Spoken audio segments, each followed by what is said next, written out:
you just used the word influence.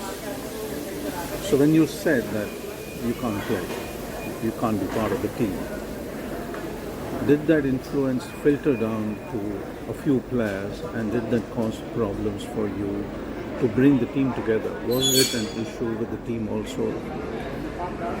I don't know officially, but yes, 100%. Did players ever say that? No. But do I think so? 100%. Because the way I have come to know India, there's a lot of respect for senior players. So there's like a lot of, like, I think I do not lie not to everyone. I've never lied to Rani either.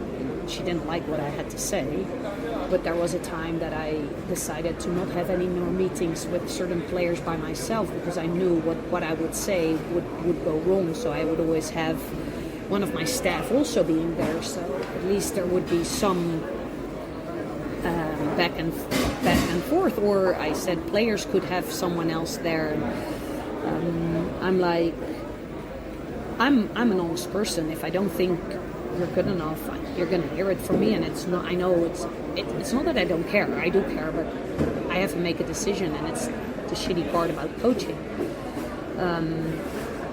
I felt she had influence, yes, and I think she, of course, didn't want us to succeed. And again, do I understand that? Not really, but maybe yes, because if we don't succeed, you think you may have a chance back into the team. If I don't succeed, I'm gone, someone else comes. So maybe yes. Did it help us? Definitely not. But to what extent, I don't know.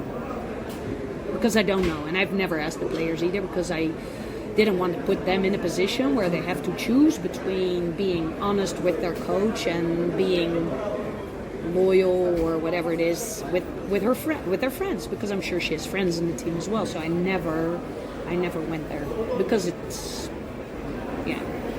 I can't. I know how it is. I played in women's teams. I know how it is.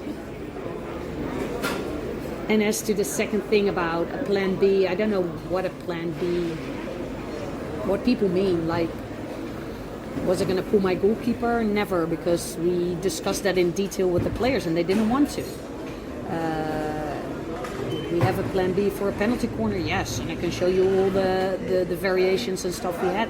Fact of the matter is that field wasn't very good in Ranchi, and not one team could trap the ball on the far end. So I couldn't deliberately I didn't use some of my variation, because I'm like, now it's going to be 50-50. Do I use a variation and we're not even trapping it and now the ball is on the 50? Or do I go to the first castle where I know we're going to trap it, maybe there's less space? Yeah. So there was, what people can never tell me is that I don't have a plan B, because I have a plan C and I have a plan D. And I don't know what you refer to in terms of player depth maybe, but like, I was the one, and I said that, and I say it more to Sai. The moment I came in as the chief coach, I invested in the junior team. Erik was still the coach then, and he asked me a lot of times to come. And whenever I could, I did. I actually had to help him through, or Kenya said, you need to do that during the Junior World Cup. I was supposed to go to the Junior World Cup, then that all got delayed, then we had Pro League, it didn't work out. But I coached a lot of the times, and I knew those girls well, and I did the math. There's 10 of them now. And I'm not talking about Shami and Salima and Shamila. I'm talking about 10 other ones that made the step to the senior team. Why? Because I think they're good. Mm-hmm. And in June, I said to Kenya, I'll go to the Junior Asia Cup, and I won't go on leave. I'll go to Junior Asia Cup. It's fine. The girls are free. Why? Because I'll take Deepika, I'll take Vaishnavi, I'll take Jyoti Chatri. But I need to be there because I need to see how they perform, because I need some of them to make the step, and 2 of the 3 did. And anyone can say anything to me, but those players performed well, also in Asian Games, for a junior player. And then Deepika had to bear the burden of being the one drag flicker in our team, and I don't think that's fair for a 21, 22-year-old.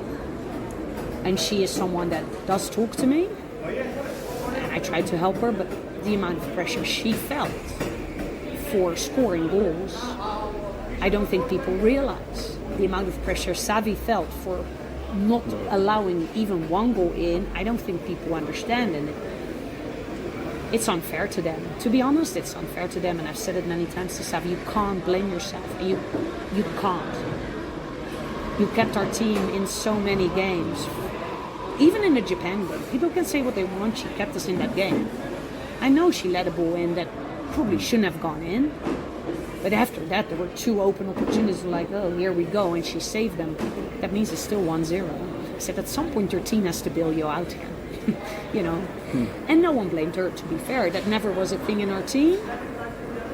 And that is actually what I'm most proud of since Asian Games, because in Asian Games we did have a team problem and we never had a team problem again. From that moment to the last game, even to the last game here in Pro League, we never had a team problem again. Girls fought as a team. You see how tired they were in the US game. And we didn't play well. And we struggled. But they fought the fight. They fought the fight and they tried and they failed and they tried, but they never gave up. And I said to Xavi, and then you do what you do best, is install balls for us in the shootout. And I said to the girls who took it, and you took the responsibility again. Avni takes the responsibility again. She doesn't have to take one. Sangeeta takes the responsibility again for a young player also.